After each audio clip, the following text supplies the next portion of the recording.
Moment.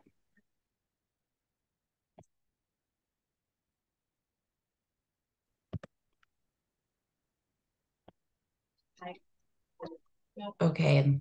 Welcome, everybody. Thanks for joining us today. I think folks are still coming in from the waiting room. As you're coming in, just a reminder to please make sure that you're on mute so that our presenters don't get any distractions today as they're sharing their knowledge with us. I want to thank you all for joining us this afternoon for our Measuring What Matters webinar. My name is Megan Irwin. I'm one of the facilitators and team members here at Opportunities Exchange. And I'm going to kick us off and introduce our presenters in just a moment. But I have two housekeeping items for you all first. First thing, folks always want to know if our webinars are being recorded and if the slides will be available. And so I'll save you the anxiety of wondering. The answer to both questions is yes. A recording will go up on the Opportunities Exchange YouTube channel. And we will post the slides online and send a link out to all of the people who registered for this webinar. So you'll be able to get access to this information after we conclude today. Second thing, again, this is a pretty big group of people who have registered. So please do keep yourself on mute during the presentation so that the team doesn't get distracted. The presenters are going to share about 40, 45-ish minutes of content and information with us. And then we'll do a question and answer discussion. When we get to the Q&A, if you have a question during that time, please just use the raise hand function in Zoom. And I'll keep a running list of whose hands are going up in what order and call on folks to ask their question just to keep things a little bit orderly because again, it is a pretty big group today. You can also feel free to make use of the chat box during the presentation and during the question and answer. We'll be monitoring the chat box and we will bring forward questions that get sent in via chat to the presenters. So feel free to use that to get your questions out or your thoughts out as well. So with all of the housekeeping out of the way, I just want to take a moment to say we are thrilled to have so many people who have shown up today to learn and talk about data collection and evaluation in shared services work. It's especially exciting to see interest in this piece, this evaluation and data piece, because we know that change-focused work like shared services requires a willingness to ask interesting questions and tough questions, and then be really open to whatever you find out and adjusting practice accordingly. And the team at Luminary and at the Wisconsin Early Education Shared Services Network have embodied that approach really well. There's a lot of wisdom in what they've done, and we're just so thrilled that they agreed to do this webinar and share that with all of you. So on behalf of the entire Opportunities Exchange team, I want to just say a huge thank you to Allison and Kelly for being with us today to help us learn, and to all of you for showing up and for what you're doing in your communities at home. And with that, I'm going to hand it over to Allison and Kelly, our presenting team, and they'll get into it with us. Thank you so much for being here. Thank you, Megan. It's a pleasure to be here today. My name is Allison LaRocca. I am President and CEO of Luminary Evaluation. I'm joined by my colleague, Kelly Matthews, co-director of the Wisconsin Early Education Shared Services Network.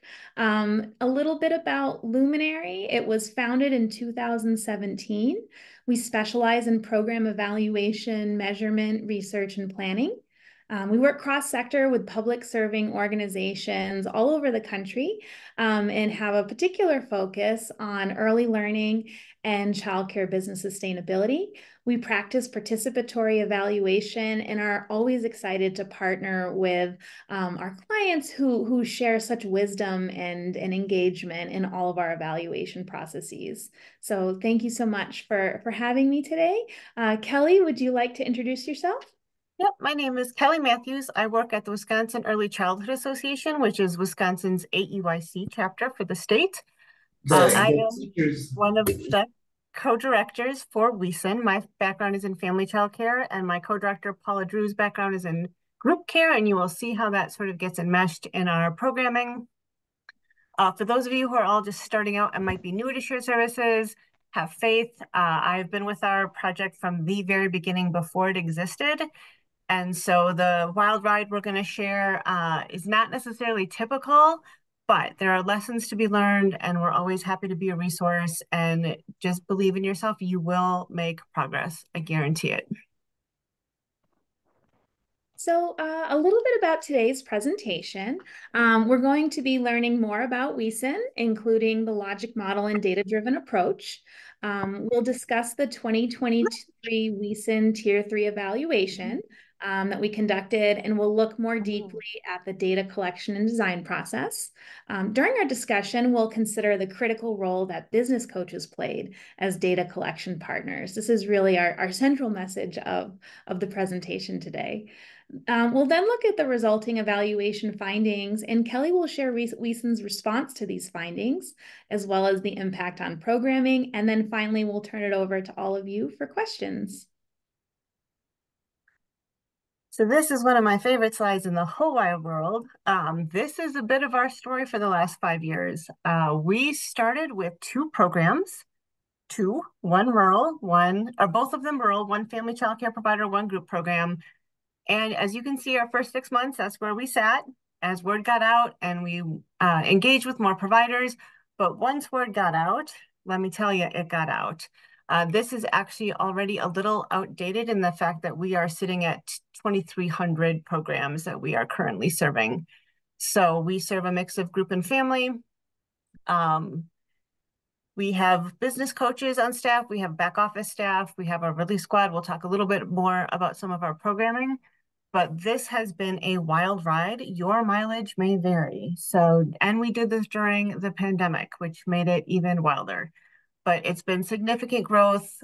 Wisconsin's shared service network has been a recognized service within our state, and we recently actually secured state funding for it. So we are very excited knowing that our programming will go on in this supported role.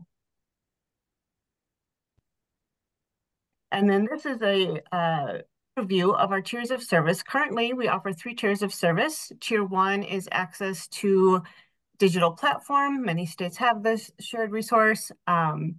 We include the digital hiring platform and discounted purchasing with that. We do a ton of professional development. We've partnered with Civitas to do business and tax supports, which have been very well received, and we know have actually been used nationally, which is great. We are also the first statewide EAP shared service network to offer an EAP for all of our providers within our network. So anyone who is a W-2 employee with one of our enrolled programs and their households qualify for that EAP. Once you move up to tier 2, that's when you get a human, as we like to say. We focus on technology use. We have some telemedicine benefit there. And then tier 3 is our deep dive of service. That's where we have some of our food systems work. Our relief squad, back office is available. And we have a coach that works through a very specific coaching protocol with our tier 3 programs to set them up for success.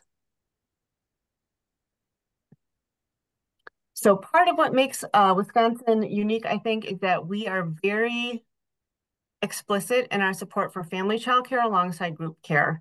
So we are one umbrella. We have coaches that coach for group programming. They have been director administrators themselves.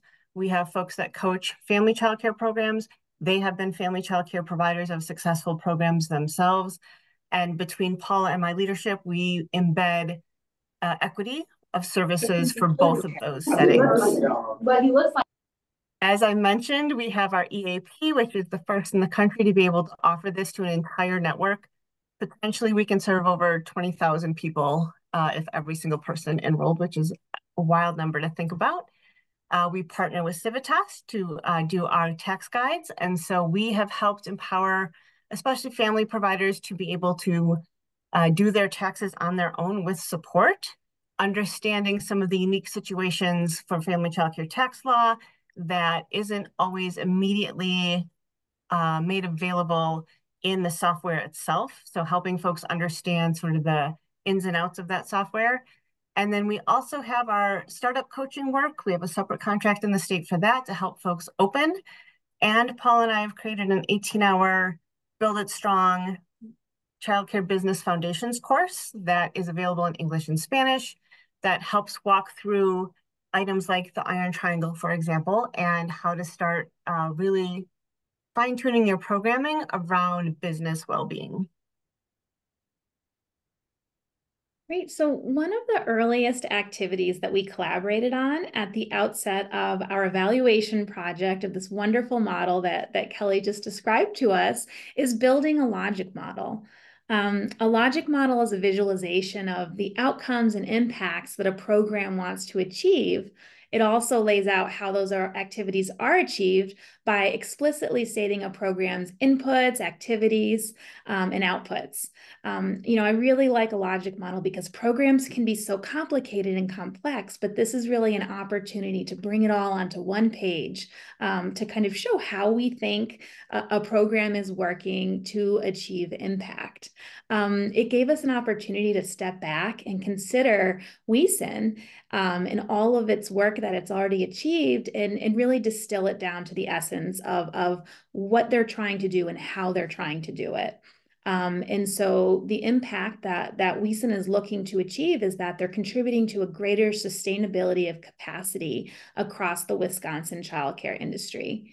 And so taking this time as a team to really use this as a level setting at the beginning of our data work really helped us all to have a springboard to then build data collection protocols and activities that would support and align with this model.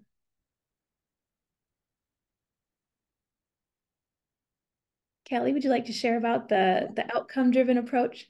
Yep. So I mentioned earlier, we have a very unique coaching curriculum that we've developed that builds off of our Build It Strong coursework. So if people take that, it gets reinforced through this coaching model. It's approximately a year-long cycle, but it covers those business basics, but we meet folks where they're at.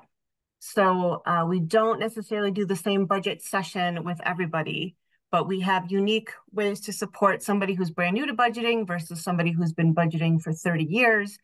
Are they actually using that budget? Are they not? So we still very much personalize the delivery, but this way we know that every program that is in our Tier 3 services has walked through these very important business foundational pieces and has had those conversations with their coaching and have received resources to be able to implement change as they want.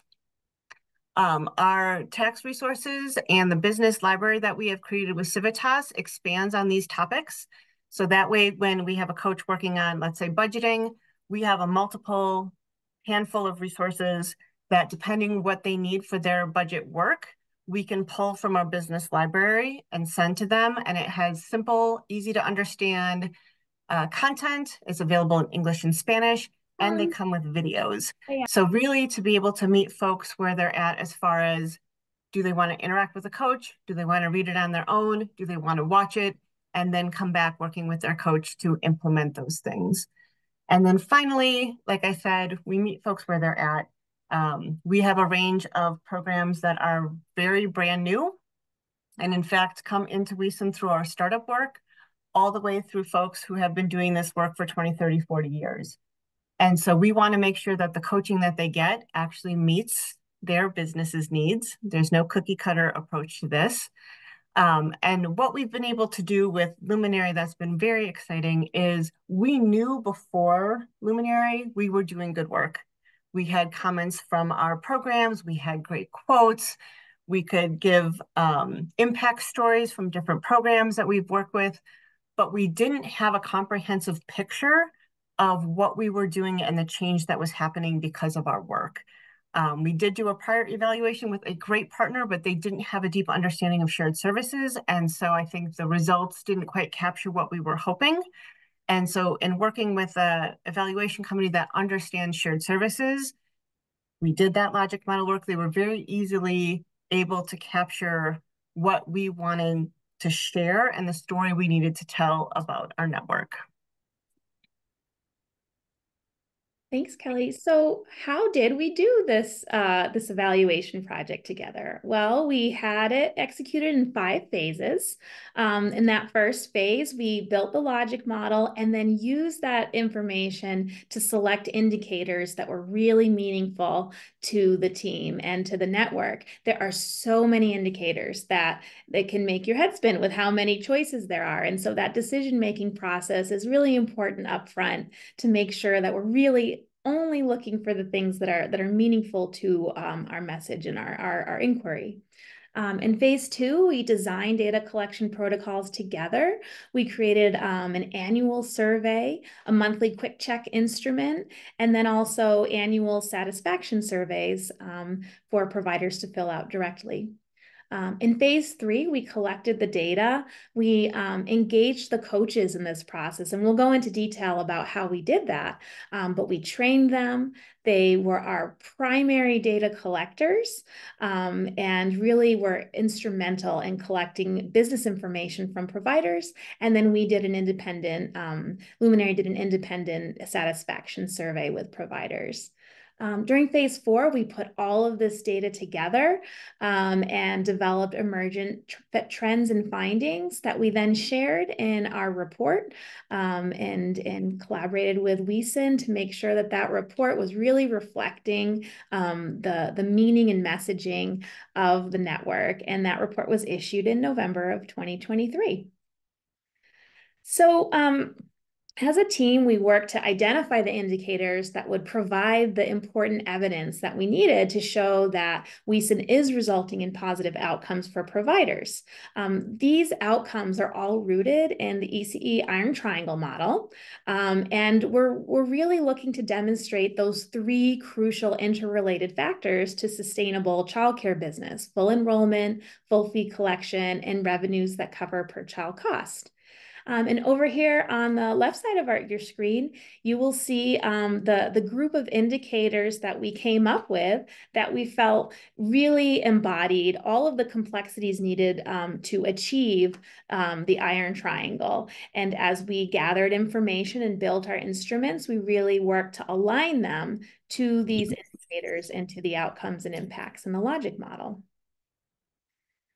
So one of the challenges often faced by initiatives designed to support childcare providers and their business sustainability is accessing the data and information about their businesses that help us understand what individual provider needs are, if the support that we're offering that we hope is meeting those needs is making a difference, and then how to evolve tools and approaches in response to their usefulness to providers and coaches. So when we began this project, we asked ourselves, how can we engage providers so that they're not only willing to share data that WESN needs to help them along their journey, but that they also feel like they're partners in the learning and discovery process. Like, we wanted this to be a meaningful experience for everybody who was engaged. So we thought about the coaching relationships across the WESN network. And, we thought about how they're strong and positive and really built on trust. I think these relationships are core to WESN's success as a program. And so as a team, we knew that these trusting relationships needed to play a central role in the evaluation to achieve success in that project as well. So what we decided to do was to build capacity among WESN coaches, and they would become the data collectors and our critical partners in that work. We asked them to inform providers about data collection. They prepared providers for the data collection experience. They conducted real-time data collection through conversations and coaching with providers. They would enter that information into an online data collection tool. And then, which was a wonderful learning as we went through the process, they were actually learning from the data collected to inform their coaching sessions. So they were getting that real-time feedback that they needed to understand where a provider was at, in addition to supporting the process of collecting full, robust data so that we could talk about impact at the larger level. And so As we partnered with coaches, we were able to achieve 237 responses for that annual provider survey, and it is quite a hefty survey, and took about an hour at least for coaches to do with providers, and so it really became its own kind of coaching session. Coaches also collect the Quick Check provider survey and had 220 unduplicated records that we were able to access for this first evaluation. And then they also notified providers about the satisfaction survey that coaches were not collecting directly, but that they were informing them that I would be reaching out. And so because of that partnership, we were able to get responses from 143 providers. And so here's an image to kind of demonstrate our movement from data-informed to data-incorporated programming. One of the things that I've noticed in my evaluation work is that there's a typical rhythm that we go through, right? When first we design a program, then the program moves into implementation. As evaluators, sometimes we're lucky enough to be engaged in the program design phase, but more often than not, we end up being engaged in the beginning of implementation, or sometimes even in the middle of implementation. So then the evaluation does its work, and an evaluation report is issued. This evaluation report sometimes can come a year or two after the programming, and there are important insights and information learned from these evaluations, and then program is refined based on this learning. The problem with this model is that there's a lot of time between the initial point of data collection and reporting, which can sometimes even be years. Formative or interim reports can help address this problem, but there's still that time between when data is collected and its synthesis and reporting. For childcare providers and their coaches who are constantly navigating waters that are shifting around enrollment, unexpected expenses, and unpredicted challenges, they really need real-time information to help their practice so that they can engage in meaningful coaching sessions that identify next steps. WeSyn is an example of a network that has moved to a data-incorporated model.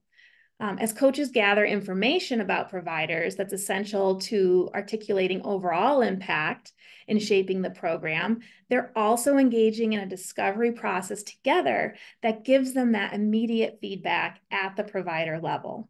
So while it still takes time to synthesize and distill the big data into the report, like the one you'll see today, coaches and providers are able to think about and use their data in regular practice. They don't have to wait until the big report comes out to begin learning from it.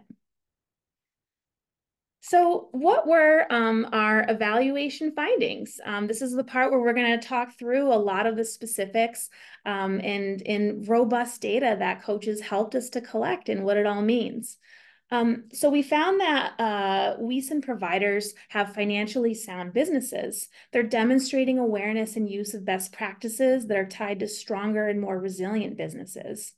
We found that WeSyn members really value their membership and demonstrate high levels of satisfaction with the benefits that they're receiving, particularly in the areas of business knowledge and skill building, and with connecting to experts. And then finally, we found that WeSyn is leveraging data. Coaches have established trusting partnerships with their providers, and this allows them to gather specific business information that has the potential to shape coaching sessions, articulate programmatic impact, and ultimately influence policy change. So let's take a look at the evidence for the indicators that support all of these observations. So the first area is enrollment. Coaches identified levels of enrollment, as well as whether or not providers have waitlists, and most importantly, are actively managing those waitlists. Because we all know how quickly that enrollment can change. And for a family provider who might lose, a significant portion of her enrollment, say if a family moves out of state. I've seen that happen in just a month. They can lose half of their people. And so having those waitlists to rely on is really important. We found that 84% of the total desired capacity is filled across the WeSyn network among surveyed providers. 66% of surveyed Tier 3 providers report having a wait list. And most importantly, 91% of both group childcare, and that's what center-based providers are called in Wisconsin, and family providers have a wait list, and they're actively managing it.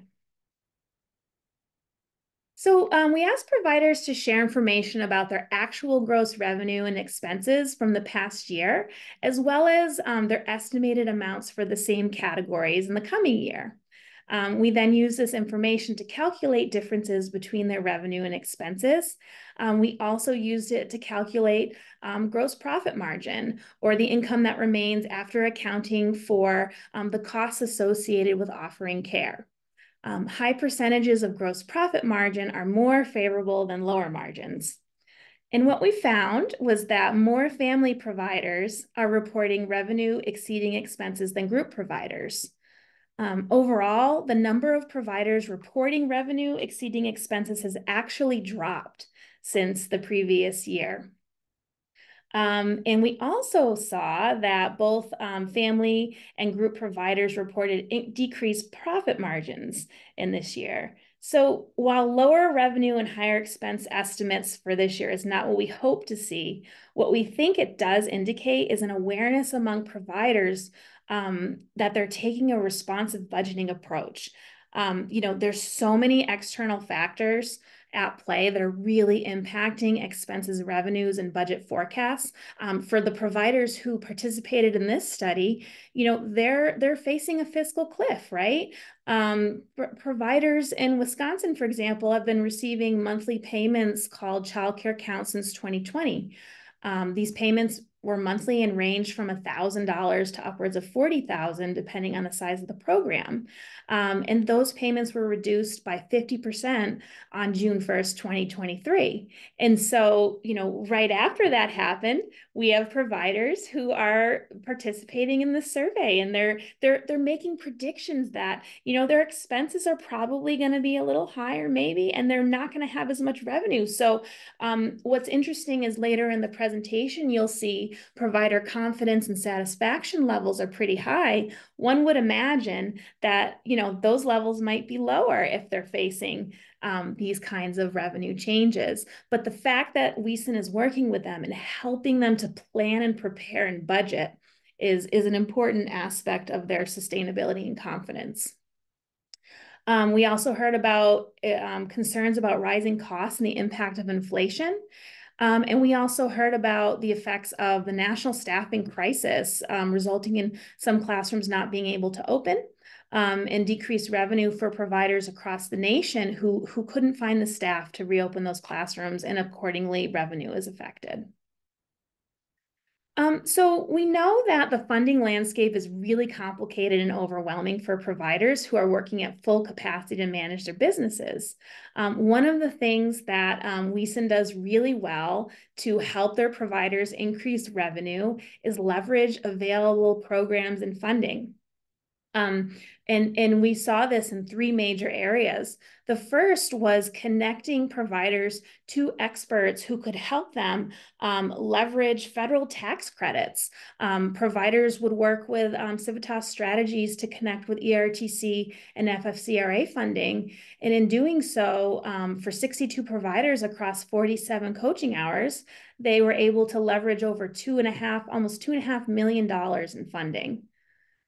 We also saw over $76,000 in grants and cost savings for providers through food system supports, which that impacted over 8,000 children across 199 providers.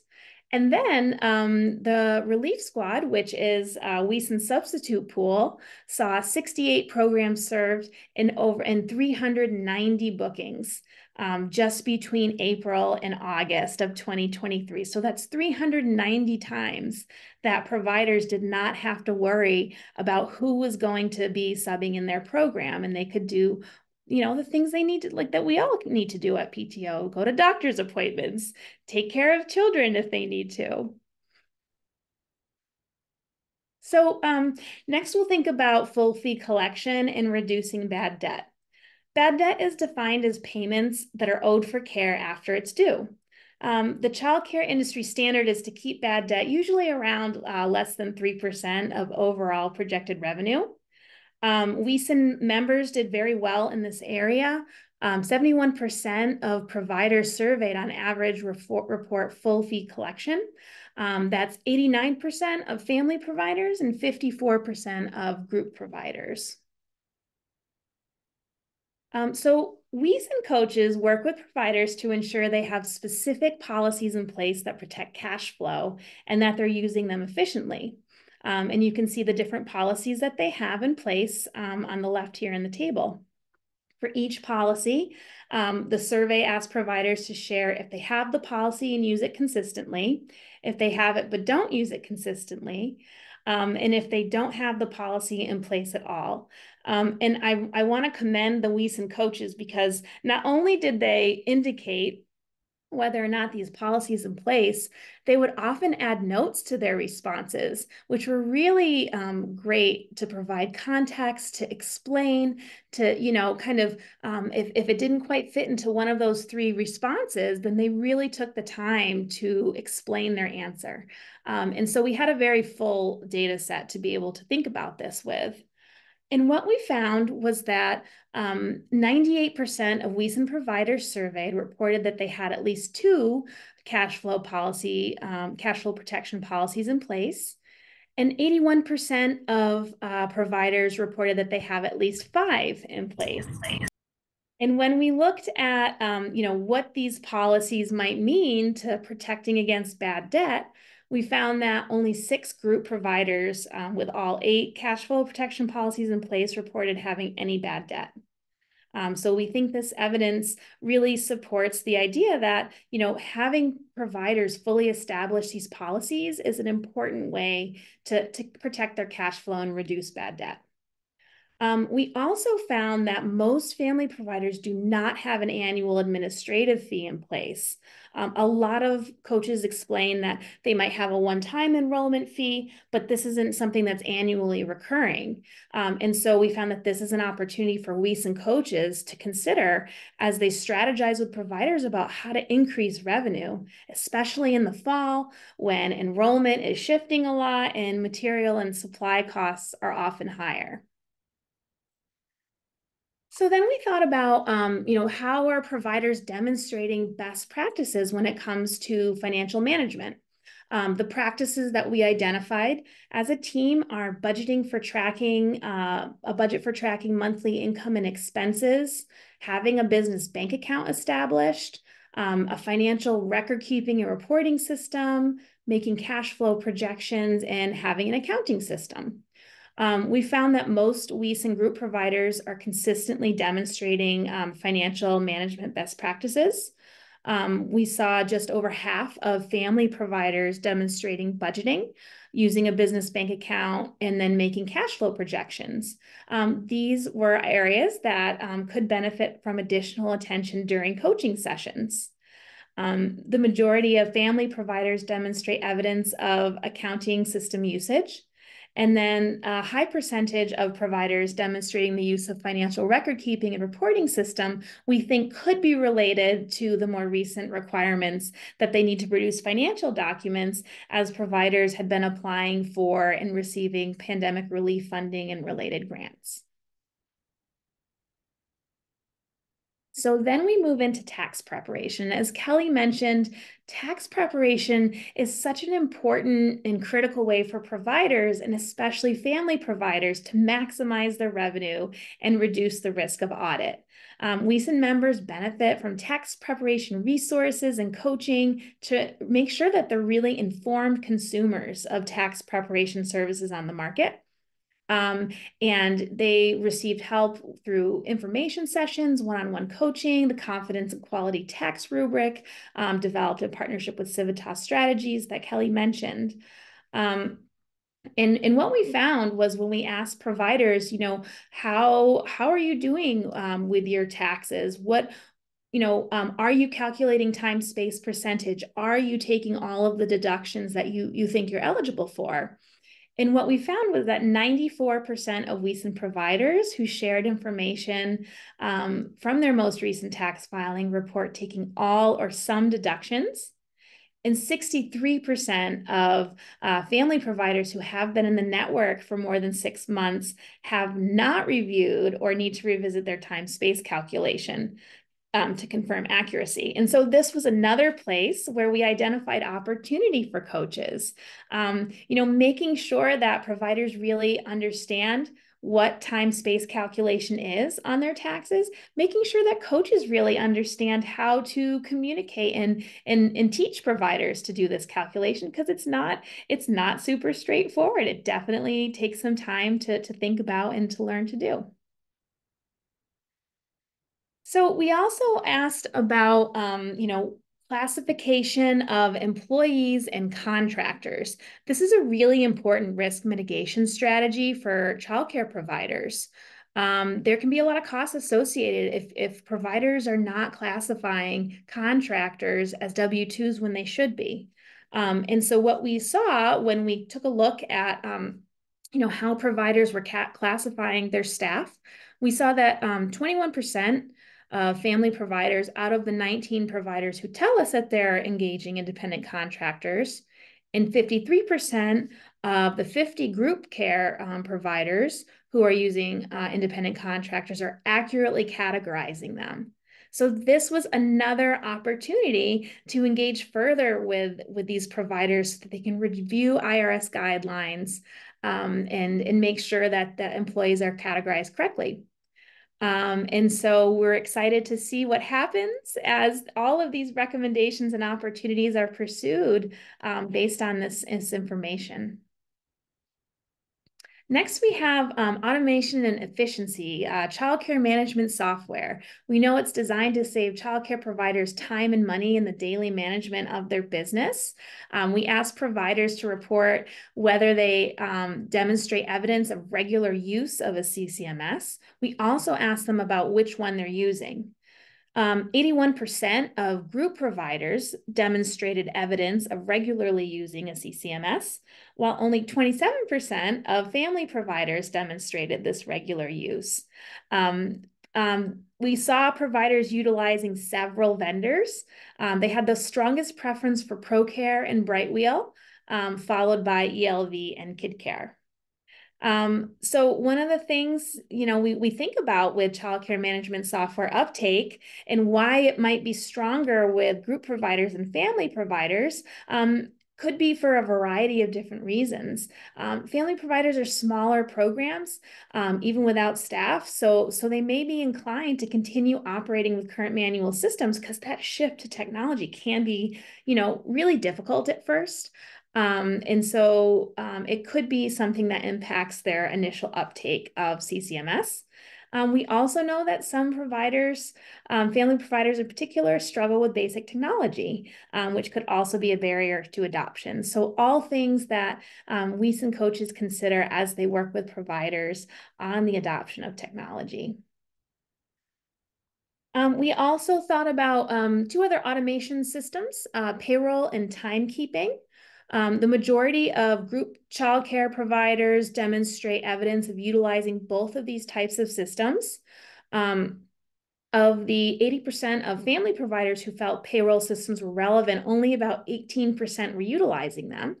And same thing for timekeeping, only about 91% of the 91% of family providers who felt that they were relevant, only about 21% were utilizing them. So this is another area for WESN to continue to explore the value proposition with family providers and group providers of using these two systems: time saved on administrative tasks, increased accuracy, increased transparency with staff.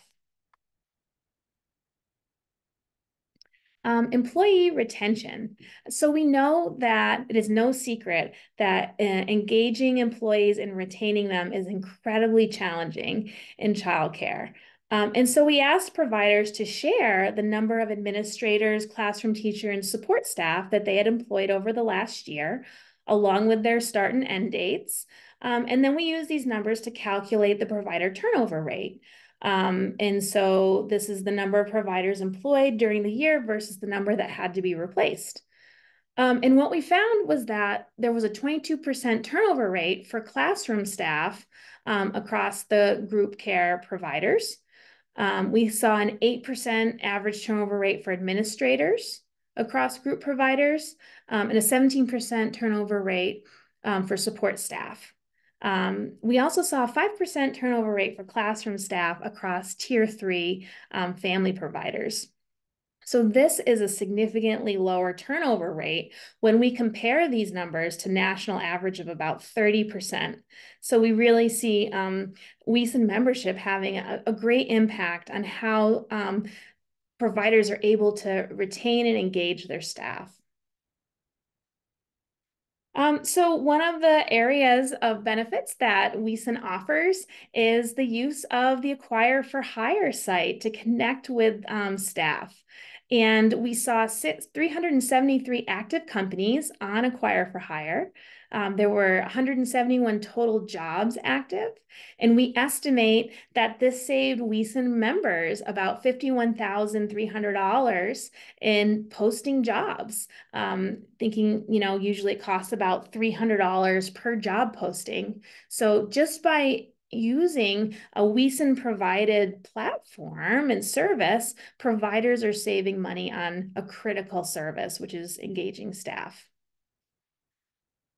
We also looked at provider benefits, and the first one we looked at was dedicated planning time. We were hoping to see an average of about 2.5 hours of planning time away from children per week.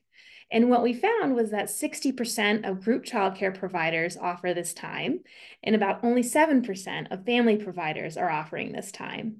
We also found that providers who do offer this planning time have a lower average turnover rate for classroom teachers than providers that do not offer this planning time.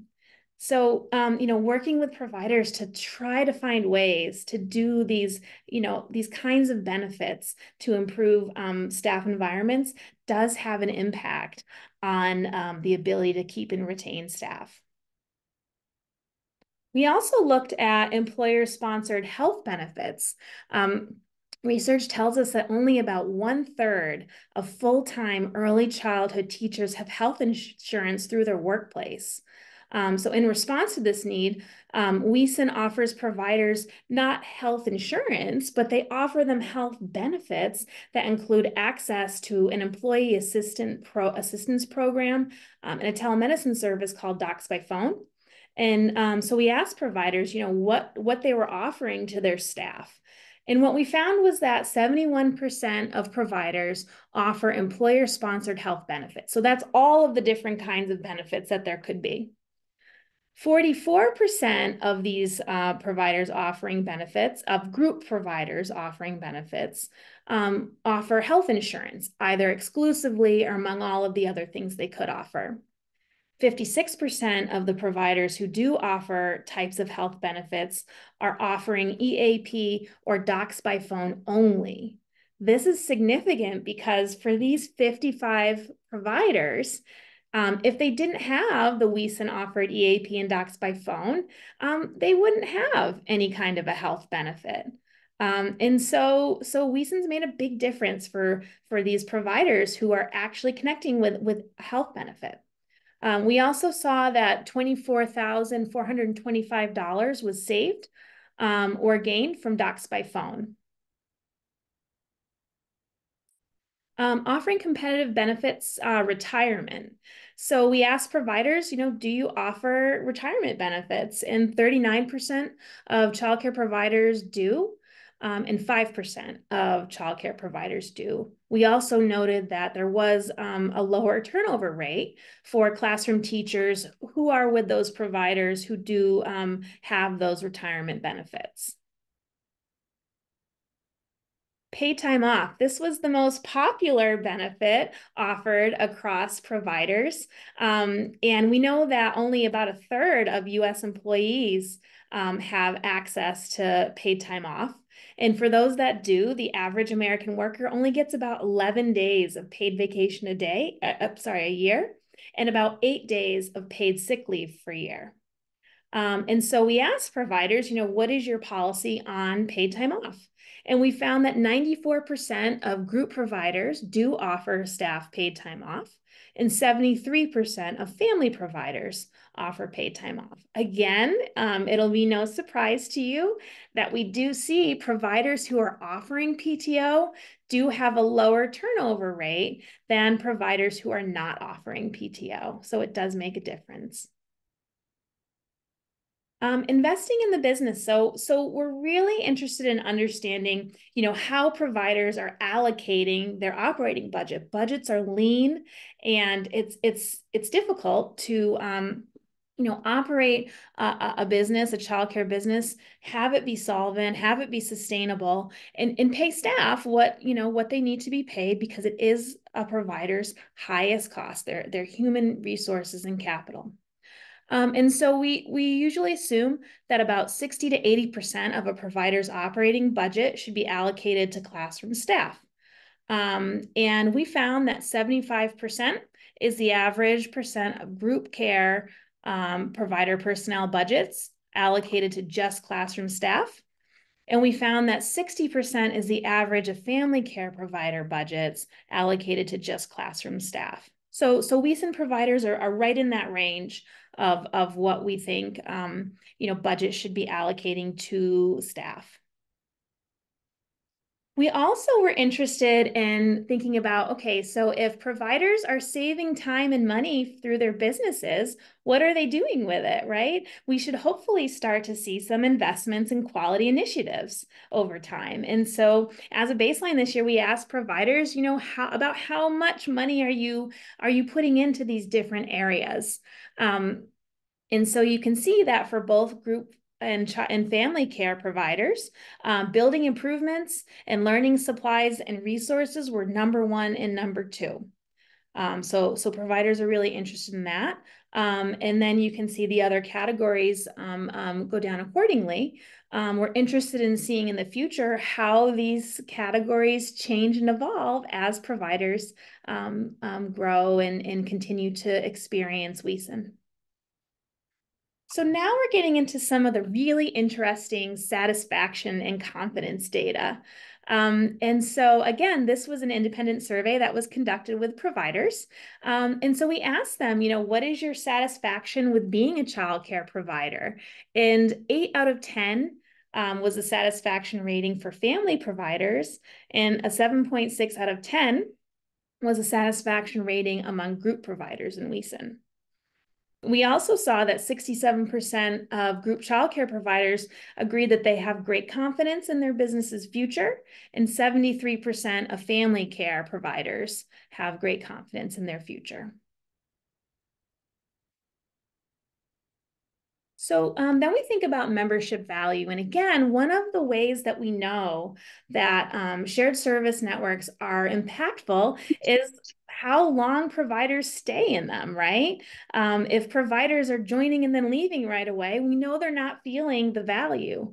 For WESN, providers are staying in the network, which tells us that they really do appreciate and value its service. 9 out of 10 average satisfaction rating with being a member of WESN. And then 81% of WESN Tier 3 members have remained in the network for at least 1 year or more. Business sustainability impacts. We see that a significant percent of members are telling us that WESN has had at least a moderate impact on their business's sustainability. We also asked for some qualitative feedback from providers and asked them to share some of their impact reflections on their experience with the network.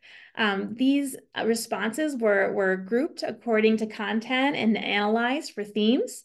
And the themes that we found that providers are being supported as they navigate difficult decisions, receiving grants and incentives, they're understanding budgeting, they're connecting with substitutes, they're finding teachers through Acquire for Hire, engaging in policy review, community and connection, awareness of grant funding and opportunities. They're receiving resources. They trust the programming and they're using it, and that they feel levels of accountability for reaching goals and addressing unexpected issues. We also see WESN providers are saving time and money. 93% of members said that the network is helping them save time, and 89% tell us that it's helping them save money. This is an interesting area where we ask providers, to please rate their level of need for these different supports. And what we found as we grouped the scores is that the highest areas of need reported by both family providers and group providers is connecting to additional sources of revenue. That was not a big surprise. And I think we've all kind of been feeling that a lot as we work with providers. But that was the top. And then it was record keeping for family providers. Tax education was a big one, staffing, and enrollment as well. And so this brings us to our conclusions from the evaluation, to continue to think about using baseline data collected during the evaluation to track provider progress over time. So we've got a great look at this initial data set for WESN providers. What's going to happen and how does it compare year over year from here on out? Think about implementing an automated system for entering, storing, and reporting data. Now that we know the questions we want to ask, we understand the information that we're seeking, how can we make this even more automated and more immediate for our coaches and providers to continue to just build that momentum? Pursue opportunities to address areas of need demonstrated by the providers. So using all of those opportunities throughout to shape coaching. And then ensure providers are prepared to budget in times of economic uncertainty, as we saw them doing with their budgeting tools and their predictions for the coming year. So I'm going to turn it over to Kelly now, who will talk about WESN's response to all of these findings. Needless to say, this was a big lift, and we could not have done it without our business coaches' buy-in. What was very interesting was we went to OpEx this last year. We presented a number of sessions, but our coaches came back with like a whole different understanding of data from that experience. And so their buy-in was what made all of this possible. So one of the things we're really excited about is as they were doing these surveys, like that time space percentage number that was really high, that providers may have not checked in on that number recently, that is a huge coaching area for family childcare. So they could immediately bring that to their next session and say, let's talk about that. Let's dig in. So I love the fact that we get sort of real-time feedback for things that our providers needed from our services that they may not have had yet through our coaching model. The way that we look at assessment is we have actually had to evaluate the survey tool itself. So we've gone back and already looked at it again to say, are these the questions? Are they worded correctly? It also helps us evaluate our programming. And then also it helps us assess provider financial well-being. So it is doing sort of 3 different pieces of work at the same time as we do this process with Luminary, and that has been very enlightening. Thinking about clarifying terms. So for our first go round with the survey, we talked about family childcare offering things to staff. And in our state, with the childcare counts money, family providers were supposed to count themselves as quote unquote staff. Typically, when you think about staff, like in a group program, that is an employee that you hire. And so this next round, we've already done some delineations around if we need the provider themselves, or if they have an employee, are they offering it to the employee? Some of our challenges within this field, as we are doing this data work, staffing shortages and not having a live sense of, in this moment, how many classrooms are closed, how many children are not being able to be served. I think our state is starting to think more deeply about data and how to connect all of the dots so that they are also interested in getting this data. We're excited that WESN actually has a clause in our contract with the state to talk about interoperability for data systems. that's our nerdy happy place for some of the folks on our team. And so the state is open and wants to have those conversations. And then thinking about where else folks are getting money, what is going on with the tax work, and just how can we make sure we're not missing any major pieces of data that we want to be having access to. And then finally, this last piece, the survey helped us understand where there were places of gaps of service outside of WESN potentially. And so we really have honed in on a couple areas of business planning, financial planning, and tax preparation that seems to be this sort of abyss for providers. They're not getting services that meet their needs. They're not getting accurate tax preparation done. And so we're actually working with partners to think about and create what kind of infrastructure needs to be in place to meet these larger needs. WESN coaches are not going to become tax preparers, but can we contribute to creating infrastructure that helps solve this problem on a systems level? And I find that deeply satisfying and exciting. So that is some of our feedback as we got these results to dig into, to help us learn, help us see where we are, and help us see where we can go. Great, thank you, Kelly. So that is the end of our slides, and we're so excited to turn it over to Megan to hear from you for your questions. Thanks, Allison and Kelly. There's lots of questions that have popped up in the chat. Allison, do you mind unsharing your screen so I can see hands that are going up as well? Let me see if I can do that. There we go. Thank you. So just a reminder to folks, if you have a question that you haven't asked in the chat, just use the hand raising function that Zoom has, or if you can't find how to do that, you can throw any emoji up that you want to. So just to ping me to let me know that you have a question. I'll start though with some of the questions that were going off in the chat. Kelly and other staff from WESN were doing a good job of responding to them. And there's some that I want to highlight and pull out of that chat-based conversation for the people who are watching later or folks that just weren't tracking the chat. So the first couple questions have to do with funding. Folks were curious what the source of funding is, how many years the funding is for, are childcare providers paying a fee to participate in the Alliance? And so Kelly, wondering if you could just speak briefly to funding. Yeah, so we have been grant hustlers from the very beginning to secure some of these services. Our big picture when we first started was a very clear, differentiated fee-for-service model, and then the pandemic hit. And so we were just all systems go to keep that all going. And then with the pandemic came ARPA funding. So we had benefited very deeply from significant ARPA funding. In fact, we found out, like the rest of the public found out when there was an announcement from the governor's office that $5.5 million were going into shared services. And we all looked around and went, wait, we think that's us. And so that was surprising, wonderful. It gave us opportunity to really build infrastructure quickly and get these things in place so that the services could be carried on much less expensively moving forward. The funding that is coming now in this next budget is from the state through CCDF funding as part of the Department of Children and Families base CCDF budget. So it is a smaller amount. We are doing some adjustments with our program because of that, but our core services of business coaching absolutely will stay key to the services we provide. Thank you. Next set of questions that are related, maybe for you, Allison, they're related to data collection and metrics, I think. So several people had questions about how the data were collected, like what tool you used.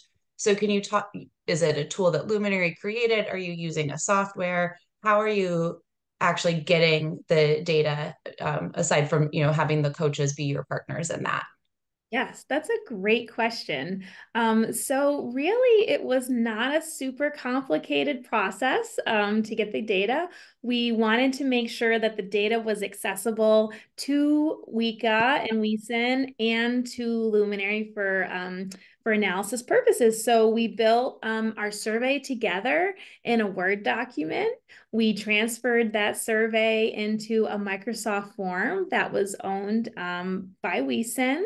And then those results were then transferred to me for analysis just in an Excel sheet. And as we're working this year, we've actually decided to use SurveyMonkey. They have a great API now that can connect to Google Sheets so that we all still have that same level of access to be able to work with the data.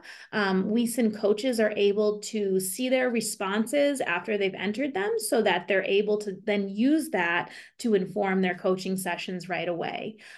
So really it's with tools that anybody could use and be able to collect that information. And do you have any tips for folks that might feel just intimidated by the words data collection or Excel spreadsheet, just for help in learning how to do what you just described? Yeah, I think that first of all, whenever I think about a survey, I never think of it as like, okay, the survey is written and that's it for all of time, right? A survey is meant to be used and is meant to be improved and built. And so I would say, really start with where we started at the beginning with a logic model, or even just a list of what is it you want to know? What is it that you're trying to get information about?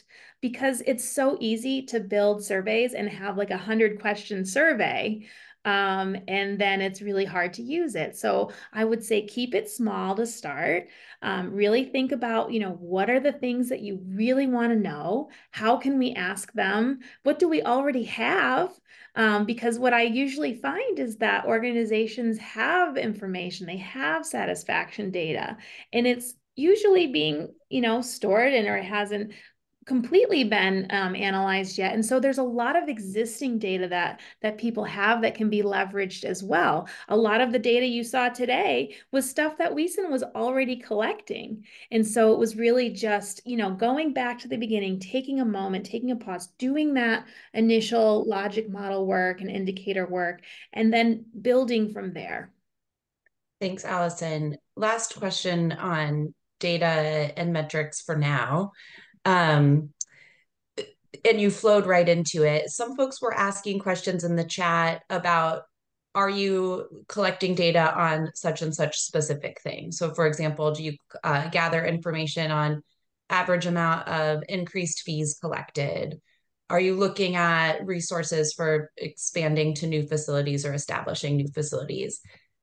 All things that an alliance could measure, Right. if it was connected ultimately to their goals and their logic model. I don't maybe y'all are looking at those metrics, but can you just talk about how the team determined what measurements mattered, for the goals that they're trying to achieve? Yes. As I mentioned during the presentation, there are so many metrics that can be chosen. And I find that as I work in different networks around the country, is people are everybody's looking at some things that are very common, but then there's always things that are really important to a locality or a community that aren't necessarily the same things that are important to another community. So there is that, individual kind of customization that happens when you're going from network to network all over the country. I think that again, it's just really important to identify what it is you're trying to achieve overall, and then break that down. And really, when you have a question and you line it up next to its indicator and next to its outcome, you want to be able to draw that thread all the way through.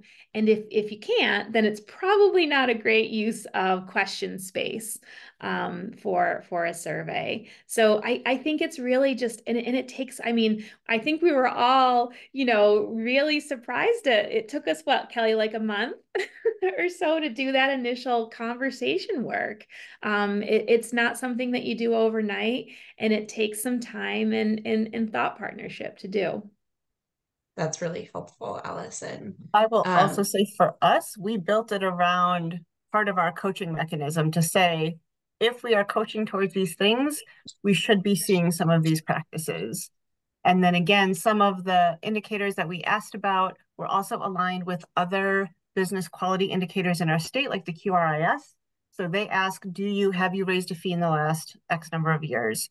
Or do you have policies that protect casual? So to align those other things so they would be successful, not just within WESN, but potentially within any other systems that they were operating in that way. So we tried to be thoughtful when we created it to be inclusive. Thank you, Kelly. That's actually the perfect segue into the next kind of batch of questions, which I think are for you as they're about the coaching model. So I'm going to just kind of lay out the kinds of questions that have come in and then let you decide how to give an answer that tries to address it. But folks in the chat were asking to hear more about the coaching model. Who are the coaches? What is their background? Do they work for WESN or are they contractors? How are you training them? Those kinds of things. And then some folks wanting to know, are they working with folks on licensing? So I think there's a real strong want to understand what the coaches do.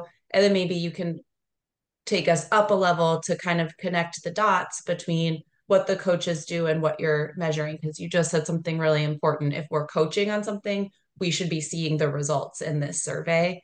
So maybe there's a way to speak to macro and micro questions that people are throwing in there. Yeah. So our coaches are our secret sauce. Absolutely. They are why we are successful. Part of the way that we have brought folks onto our team is that they have had to have run a successful childcare program themselves. And the way we interview does absolute deep dives into their business practices as part of that interview. So for family providers, we may ask, how do you write off a load of laundry? On the surface, that seems like a very ridiculous sort of question, but unless you understand the time-space percentage very precisely, you should have multiple questions you need to ask me before you can answer that question. And so it's a simple thing, but it was actually a real clear demarcation of folks who sort of knew the background business information coming into this, and it was accurate versus those that did not. For group administrators, we got into the weeds. How did you schedule? How did you do your budget? What percentage of your budget did you have control over? And we warned people going in, like, this is going to be in the weeds because this work is really important and this is what we focus on. So we need to have an understanding of how you did that work in your own life before coming to our team. We have a very laid out onboarding process that helps coaches not just come into WECA as an organization, but to come into WESN as our team. They work through that coaching modules with their onboarding supervisor to make sure they understand those things. We've partnered with Civitas to do ongoing coach training. We send them out to other trainings as needed per their areas of interest and strengths. And then we sort of come together regularly in coach cohort meetings to check in on those different pieces of the coaching module as we go through the year to make sure everybody understands them. If there's any questions coming up, any additional resources that they need or have found to be super helpful, to make sure those can be available to all of our team. And then we have Chanel. So Chanel is on this call. She helped create our coaching document manual. It is thorough. It has the links right there. It has the forms right there. It has all the links to the Civitas library built in there, so that this coaching manual, as it's given to the coaches, really has all the pieces that they need in there, easy to access, ready to go, to help them find what they need for their folks. Chanel, I'm going to pass it to you just in case you want to say any other bits that I might not have captured as eloquently as you. No, I think that's a really good summary. We tried to be really thorough and detailed, like Kelly just said, in matching our coaching expectations in that protocol. We've got an objective, we have the process, we have all of those 101 resources linked if you're starting from the beginning with a provider, and then we've got additional tools and supports that have been created when you're really deep in the weeds, someone who's been in the programs for a while, has some more complex questions. We've got the tools and supports for that. And then we've got, a very specific measurable outcome from that coaching session or that series of sessions that you might be doing around a topic. So it's pretty detailed, it's pretty supportive, and it's been a beneficial process. And as Allison and Kelly have both said, it's completely aligned with our logic model and our annual survey. So we know that by the time they've been in our program for a year, they have heard all the terms. They're not going to get to that annual survey having never heard the term iron triangle before or understanding time space percentage. We will have talked to them about that, shared tools, one pagers, links, resources. So they're not going to be surprised by anything that we're asking them about. And hopefully they will have made some deep improvements if needed by the time they've gone through this coaching cycle with our coaches. And then I can speak a little bit back to sort of the structure of our organization. So like I mentioned, WICA, the Wisconsin Early Childhood Association, is an AEYC. So we are also the food sponsor for all 72 counties and 11 tribes in Wisconsin. For family childcare providers, there are also local CCR&R groups that do that sponsorship as well. We have a Teach Scholarship program. We have a reward stipend program. And then WISN is sort of the baby of programming at WICA. All of these other programs have been around for a really long time. And our executive director and board saw the potential in this work to make it an official program of WICA. So we are not a project, we are not a grant that might go away, like we are ongoing work that WICA supports. Our coaches are hired full-time, typically as WICA employees that work on the WISN team. They receive a salary, benefits, all of those things, just like anybody else as a WICA employee would. Just trying to see what other coach questions there might have been around sort of the structure. So they're not stipend, they don't get paid per visit or anything like that. They have expectations about how many visits per month they should be doing. They have training opportunities. They participate in WICA-wide work as well. So it is a really integrated department of WICA as a whole. Thanks, Kelly. And just really quick, a question just came in the chat around the caseload of the coaches. So how many providers do each of them work at? And it might be helpful too to clarify what tier of service this is. So it's not all 2,000, almost 3,000 of your people are not getting this intensive. So it may be helpful to just help folks understand that too. Yep. So our tier 3 services, tier 1 is our largest tier that's available to anybody in the state. Right now, our tier 3 services are limited to 21 counties that we serve. Our coaches have a caseload typically of about 25 programs, but that can be less in areas that have higher need for programming. So we know some programs have a number of struggles that they might be going through on top of doing all of this business work, and they may need a bit more support. So the coaches that work in those areas have a smaller caseload. Our coaches in this process have had to move from, during the pandemic, meet any need however we can because they're for you, to we are now pivoting back to where we started, which is a business coaching program. And so we've had to help sort of turn the boat, right? And help them remember what the focus is. And so they have then also had to sort of recalibrate that these are the expectations when you meet with the program, and that the program understands that this is participatory and you don't just get to float and get all the goodies of WISN without doing the work of improving your business. So you set the goals as the program, but you don't get to just slack and be like, I've got a goal, see you in 6 months, thanks for the free food and the other things that you do. It doesn't work that way. And then last question on coaching before I'm going to pivot into asking both of you some questions about childcare management software and how that plays in. But is there a coaching curriculum? Like, do you expect your coaches to coach off a curriculum? What does that look like? We call it more of a framework, and that is the thing that Chanel created. So it is internal. We've created it. It aligns with the work that we want to be doing in Wisconsin in this project, and then aligns, like Allison said, with the annual survey. So it's all house created, if you will. Great. Thank you. So good to understand how that is all structured. A couple of people asked questions about childcare management software. So did you collect data for this report from the childcare management software someone else asked if Wisconsin has an electronic attendance system requirement, which sort of flows into CCMS. Wondering if each of you can just talk about the importance of using a childcare management software and of automation in the work of the Alliance and in supporting the measurement work you're doing. Well, Allison, you can start. Yeah, I'll start off on that one. You know, there's a variety of usages of different CCMS vendors across the providers, which is great, right? They're using the ones that feel best for their individual needs.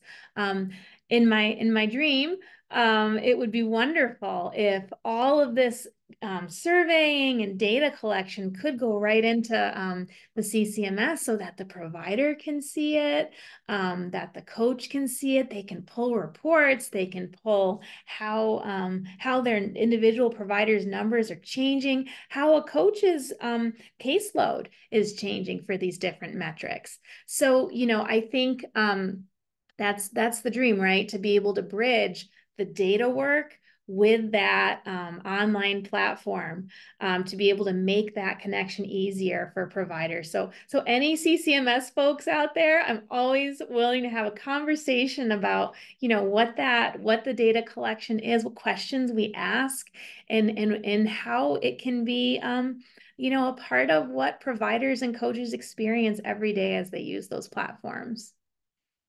And then just to tie that a little bit into the annual survey, for this time around, we've actually added proof in a way, because most of this is provider reported. And so we are now asking if they're talking about their enrollment or their expenses, what document or source is that from? Have you actually seen a budget? Did you see their tax filings from last year? Like, what was the backup proof for them to be able to share that information? So I think that will be a whole new level of interesting as we find how programs are using those different tools to support them in this work. And then a little bit about automation.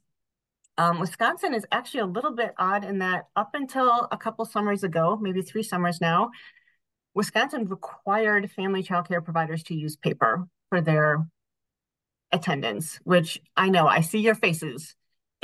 We were pretty shocked when we found out that that was an absolute rule and not just a possibility. So we came to DCF and said, you know, it doesn't seem fair that group programs who have even more staffing than family providers have this onerous burden of having to do paper versus using digital tools. And so they're like, you know what? You're right. We worked very closely with ELV, Early Learning Ventures. They came to a meeting with our Department of Children and Families with their sort of corollary person in Colorado for licensing to talk about how that worked in their state. And within 2 weeks, our department changed the commentary in our licensing manual to allow family childcare providers to use digital forms. I've never seen them change anything so fast. They were great to work with. They understood the issue immediately. They just needed to make sure it would fit program integrity's need for the for any fraud work. All the timestamps would be appropriate, sort of all the back end stuff for the security piece. But as soon as that was all cleared, they were all for it. So we were really excited to actually help move automation forward in our states and make that available, not just for WISN providers, but now any family provider in the state of Wisconsin can use digital forms. Nice. Before I move to the next question, I want to highlight something Louise just put in the chat connected to this, which is very important. And I want anybody watching this later to be able to get this information. So just keep in mind that some, not all, but some of the CCMS products that are on the market now do have dashboards for coaches.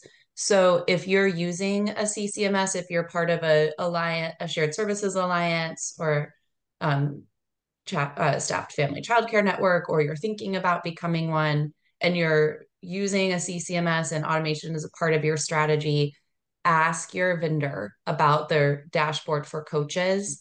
And if they don't have one, ask if they're willing to work with you on developing one. So that's just a little pitch for something to be thinking about for those of you working with CCMS products. Somebody asked, and I just think this is an interesting question. If you have any advice or best practices for providers who are not part of a shared services alliance like yours. This person did a small survey in their community, and most providers were not confident they would stay open in the future. Of course, my brain goes to that's incredible information you have to make the case for creating a network or a shared services alliance like Wesson. It would also be interesting to find out more about why they believe they're closing. And then that starts to become your problem statement for designing your alliance, and you start to build your logic model off of it. That's how I would think about that problem. But I'm curious, Kelly and Allison, any thoughts on how to support providers when there isn't an alliance and folks are hearing this information? Absolutely. Some of our partners in the last several years that we hadn't necessarily had a ton of interaction with before is economic development groups.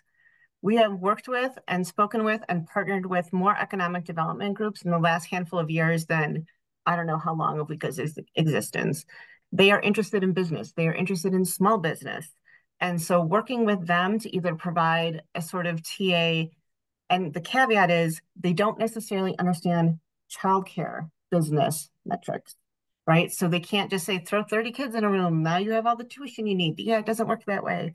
So helping them understand the reality of childcare and then leaning on them for any tools, relationships, or partnerships that you can then co-create to support the childcare programming in your community around those business pieces of knowledge, and especially for family childcare providers, buy them Tom Copeland's record keeping book. I don't get any money from that, but it is the one thing that will help providers on their own start to understand how to put all of this together.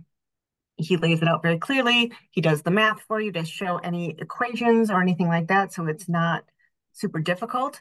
But having simple, accessible information that somebody can then bounce off a CCR&R or another partner or small business development, whoever it is, to get that into practice, I guess would be my hot take on that. Yeah, I would agree. I mean, I think the more that providers can learn, because all the providers that I talk with, they are educators. They are in it because they love children and they want to have that experience, to be able to care for young children and educate them. And I think they don't always think of themselves as entrepreneurs, right? They're not in that kind of mindset. And then once they are, they really start to blossom from that knowledge. And so, like Kelly's saying, getting them access to good knowledge, to good content, and having them, that power can be so important, even if they're not in an alliance structure.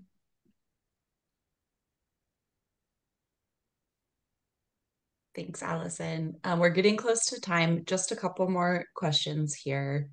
If you have a last minute question, throw it in the chat. I'll make sure we see it. Couple data collection questions, I think probably for you, Allison. One person asked about data response rates. So what were your response rates? Were you happy with them? And any tips on how to improve responses when you're doing an evaluation like this? Absolutely. So I will say the response rates for this approach are wonderful, especially for that annual survey. I mean, we were close to like 100% response rate, I think, Kelly. And, I think about other initiatives that are taking this approach as well. San Diego County has a shared service alliance, and we're doing the same kind of data collection there. And they've got 100% of the providers who have done this kind of a survey as part of their intake. You look at QCC, they have a tremendous response rate and participation among their providers as well, because they are using this data incorporated model.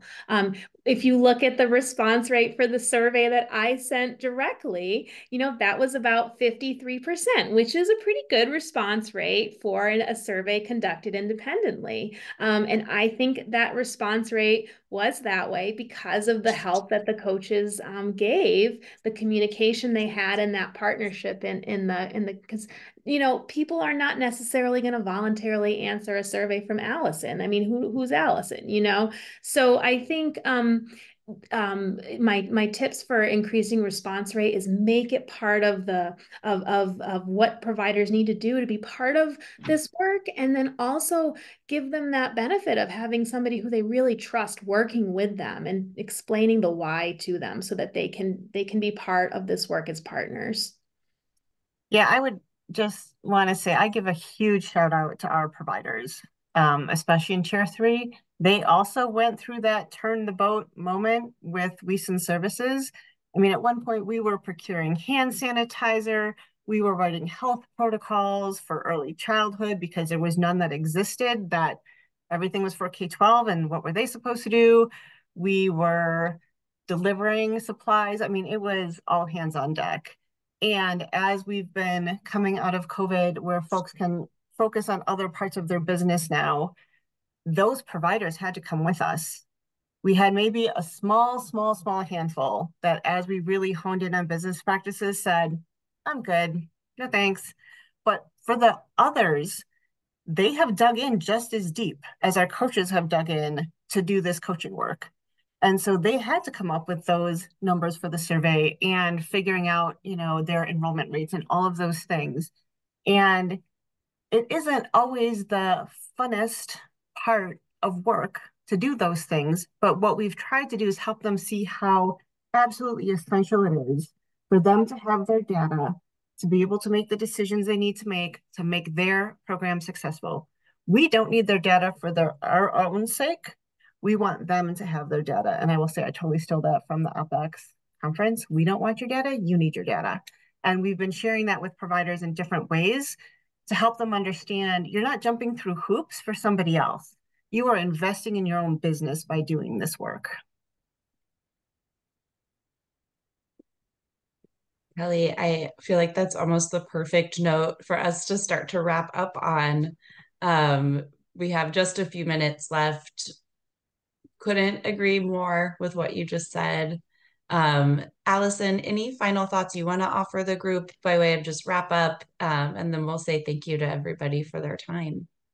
Yeah, I would say, data, we don't have to be afraid of data, and it's you can start small and you can build on it. And it's something that every organization can incorporate into their work in different ways. And a lot of us are already doing it. And really recognize that about those initial strengths and then build on them. Thank you. So for everyone here, thanks for being here today. Thank you for your time. Again, just a reminder, the slides will be available. The recording will be available on the OpX YouTube channel. You can just go to YouTube, type in Opportunities Exchange, it pops up. Give our team a few days to get everything posted, but it will be there. Hopefully you've taken one or two key takeaways from this. Kelly just put in the chat, don't worry about being perfect, just get started. And that's absolutely right. So thank you all so much. Have a really good weekend ahead, and see you later. Thanks, everybody.